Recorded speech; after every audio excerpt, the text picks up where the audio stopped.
O vídeo de hoje é sobre autismo, religião e socialização.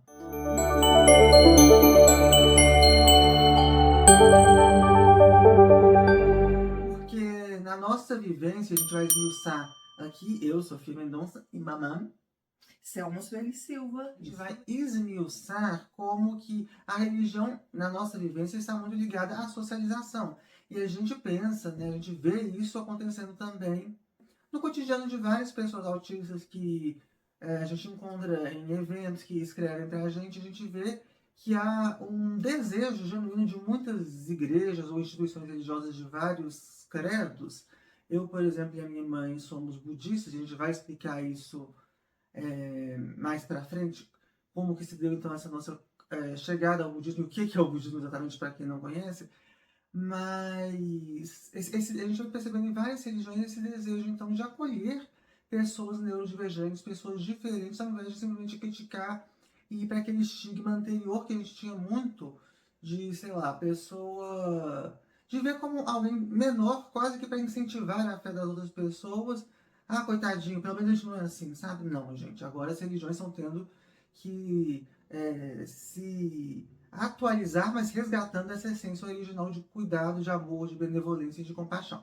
Então, no budismo, eu sempre me senti muito bem acolhida, muito bem incluída, e foi a minha escolha para a religião quando eu estava com 18 anos. Eu recebi um pergaminho chamado Goronzon, que à época eu consagrei na casa que era do meu pai. Era uma espécie de guarda compartilhada que eles mantiveram enquanto eu era menor de idade, mas no meu caso, assim, eu tive uma boa sorte. Eu acho que eu considero, eu com certeza considero isso uma boa sorte, que a minha avó, ela pratica esse budismo, que é o budismo da Soka Gakkai, desde 1981. Minha mãe, em 2005, ela vai contar um pouquinho da história dela, mas eu tô te paralisando aqui, coitada.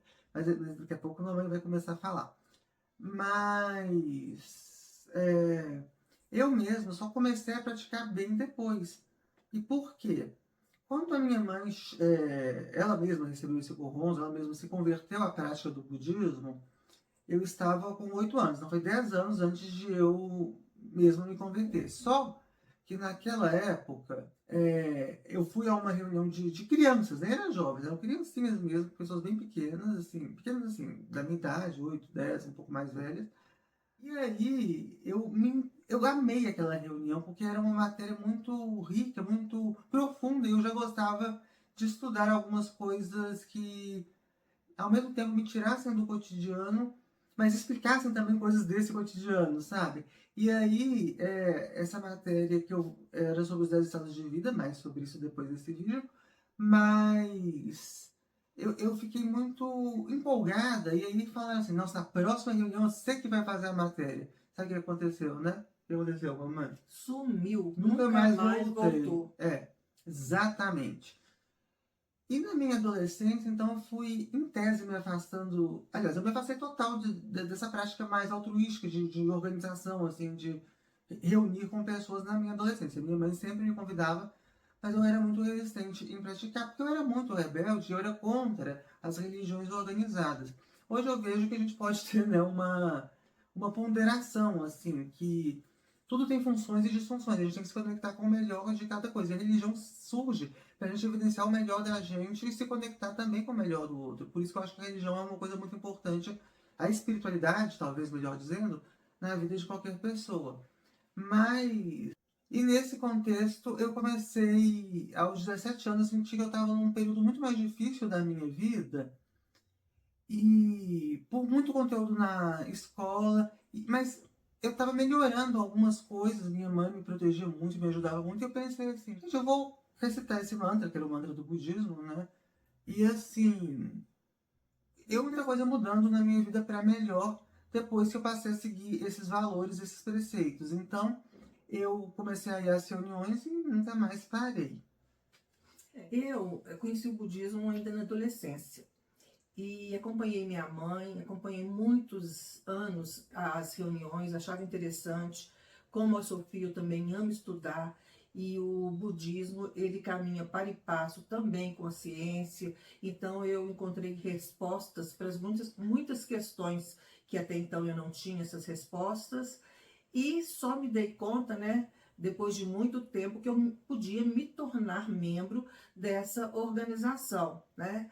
E me tornei membro em 2005, e de lá para cá também passei a ter a prática diária, que é prática, estudo E fé.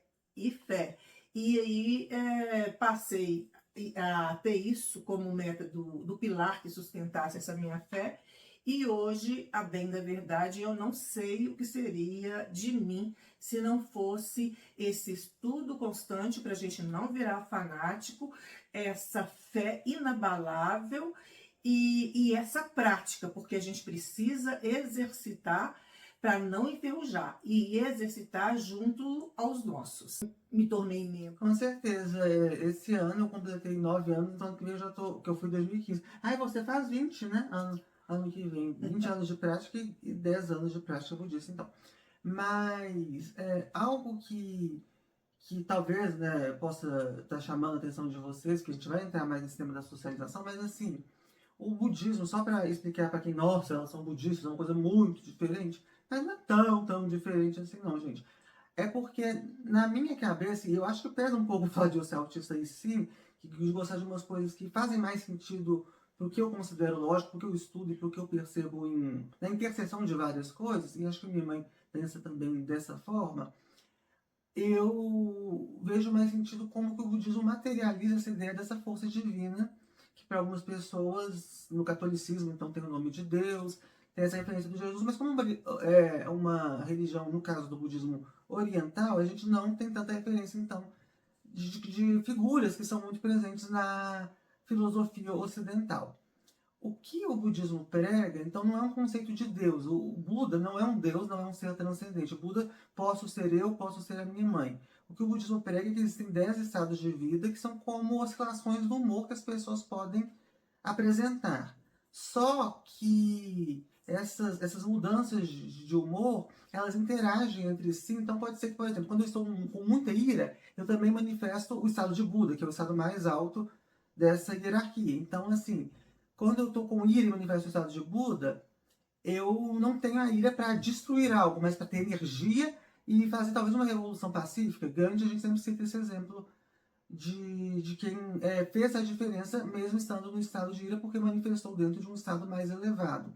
Então, o foco do budismo está em desenvolver coragem, compaixão, benevolência, sabedoria para tomar as melhores decisões e assim contribuir para a paz mundial. Isso tudo está expresso nos ideogramas do mantra que a gente recita, que os ideogramas, né, são explicações mais profundas do que uma simples palavra, mas ele se pronuncia assim, Nam-myoho Renge Kyo, ininterruptamente. A gente vai fazendo por 3 vezes, 1 hora, depende assim do fôlego da pessoa e do desejo naquela hora. Um não é pouco, mas vários também não é muito. O budismo, como o cristianismo, também tem várias linhagens. Ele nasceu na Índia, passou pela China e chegou ao Japão.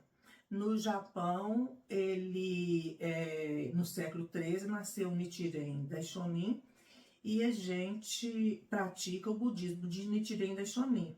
E a organização na qual a gente é filiado, da qual a gente é membro, ela é a Soka Gakkai Internacional, que significa criação de valores. Então, cada país vai ter uma vertente da Soka Gakkai Internacional. No caso do Brasil, é BSGI, em que os princípios são os mesmos e a base é o budismo de Nichiren Daishonin. E quais são esses princípios que nos regem? A SGI é também uma ONG, então a gente tem a nossa fé e a nossa prática alicerçadas na meta de paz, cultura e educação. Isso mesmo.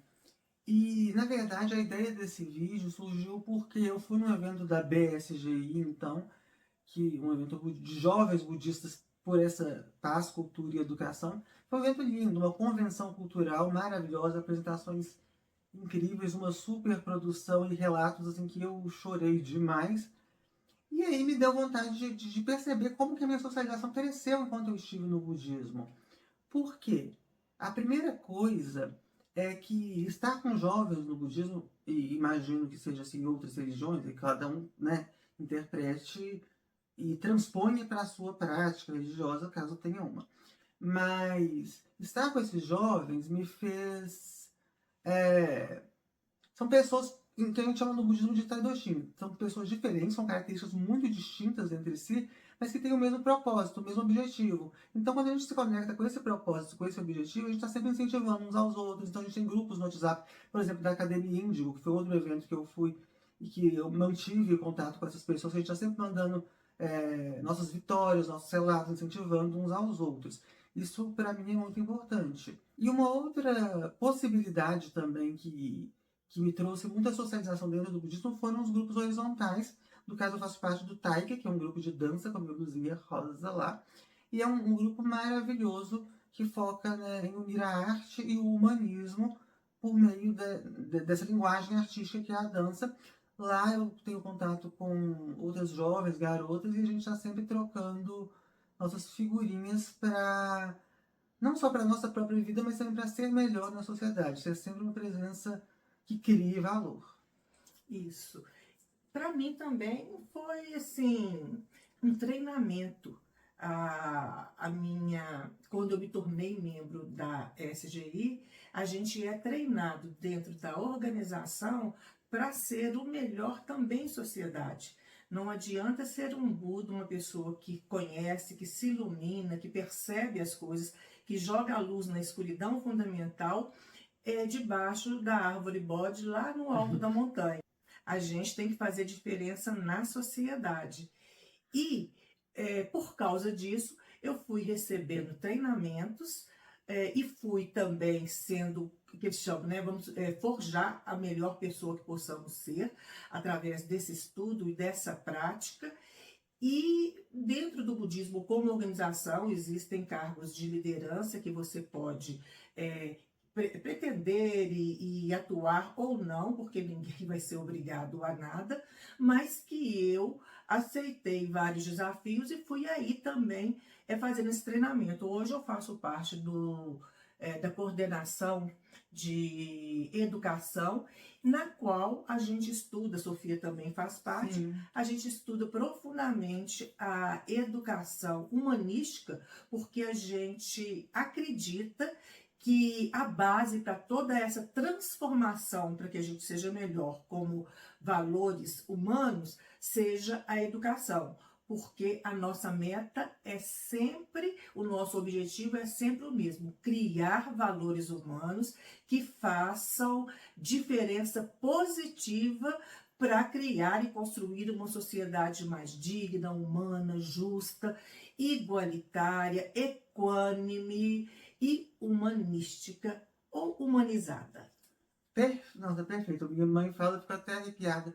Gente, então, muito obrigada. E, claro, você não precisa ter uma religião, ou independente de qual for a sua religião, mas para fazer o melhor e se socializar. A gente descobriu esse caminho e a gente espera que cada um de vocês também descubra o seu caminho, seja com qualquer fé ou sem nenhuma. É isso aí, pessoal. Um beijinho e até mais. Tchau, tchau. Tchau, tchau. Mas é isso aí, pessoal. Espero que vocês tenham gostado. E lembrem, o autismo realmente está muito mais no nosso dia a dia do que a gente pensa, tá bom? Não vamos julgar. Vamos sempre buscar acolher. Beijinho, pessoal. Tchau, tchau.